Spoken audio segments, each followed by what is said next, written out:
Predators kill up to 70% of chicks. This time, the chick gets lucky.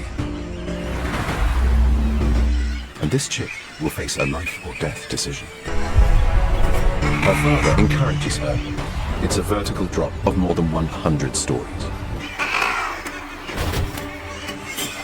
But trusting him completely, the chick takes a leap of faith. The chick's flapping seems futile, but it's just enough to slow her down and steer her away from the jagged rocks.